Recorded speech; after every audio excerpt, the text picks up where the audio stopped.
Hi, it's Rachel, CIJ Catalyst and Transformational Coach, and I'm here to help you get clear, unstuck, and find your purpose.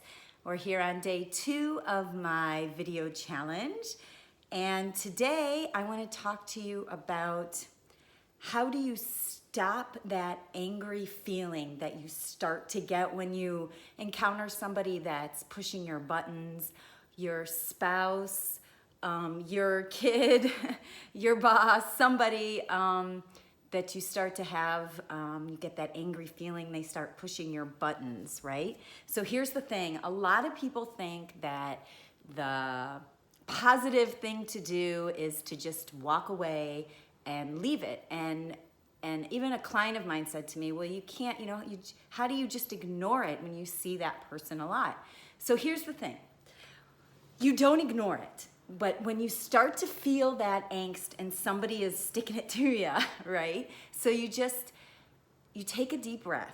You just say to yourself, I like to imagine myself, there's like a nice cup of poison sitting on the table, and I have the opportunity to drink that poison, meaning start yelling and screaming with this person, have this big fight, and then after, we have these low frequency emotions, and I like to call it an emotional hangover of sadness, depression, exhaustion, regret, all of these feelings after something like this happens. So you can either drink that poison, or you have a choice of coming back to the present moment by just taking a deep breath or 3. And you can either say to that person, I'm walking away now, I'll be back when things are cooled down. Or if that person isn't willing to even listen to you, then you just walk away. And when emotions have cooled down, okay, and everybody's in both parties have calmed down, you can come to the table with your whole list of grievances, all of the things that made you angry, all of the things this person did, and they'll come to the table and you'll come to the table and you sit down and you have a conversation about these things.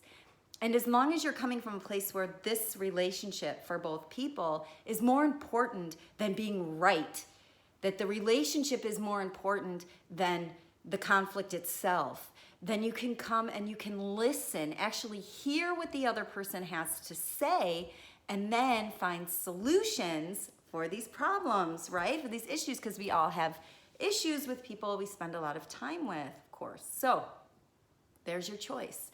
You can either drink your poison and have the emotional hangover and continue, the emotions will come back when you see that person, or you can calm yourselves down. You can bring all your grievances to the table and you can work things out and move forward. I'm the kind of person that if I have a fight with somebody, okay, so I'm gonna have that fight once, and then I wanna resolve it and I wanna move forward. I don't wanna sit in the same thing. Okay, I don't like that. If you're like me, then you'll want to move forward. So if you're stuck in that area and you don't know how to move forward with a conflict, so this is the way. You come to the table with your grievances and you sit together and you come up with solutions. Okay, and remember, and this is the most important thing, guys, the relationship you have with yourself is the most important relationship that you have. Okay, so every other relationship that you have is rooted within the relationship you have with yourself.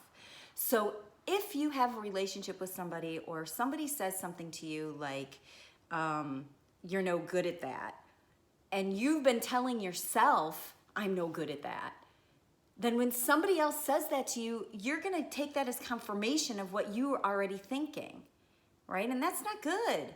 That's not good. You're great at everything. You put your mind to something, you can do whatever you want. Okay, the only one that's limiting you is you, right? So if you are speaking very kindly to yourself and you're like, I'm doing the best that I can, okay, I made this mistake, I'm not gonna make it next time, and always moving forward, then if somebody comes up to you and says, you're not good at that, you're not even gonna, it's either not gonna even come to you, like you're not gonna let it inside, it's gonna just brush off, or you're just gonna be like, whatever, man, I'm great at everything. You're not gonna let somebody else talk smack to you if you're being really kind to yourself. It just won't flow into you. Okay, it's really important.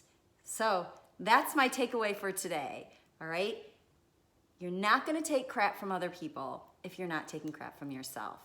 Be really kind to yourself, be nice to yourself. If you made a mistake, forgive yourself. If you can nurture your relationship with yourself in such a way that you're being kind to yourself and taking self-care, taking time for yourself, nurture the relationship with yourself. All of your other relationships will benefit from the nurturing you give to yourself. Okay? If you enjoyed this, you can visit my blog at rachelsdaily.com or my website, rachelgolan.com, or you can leave me a comment below. Have a wonderful weekend, everybody. Bye.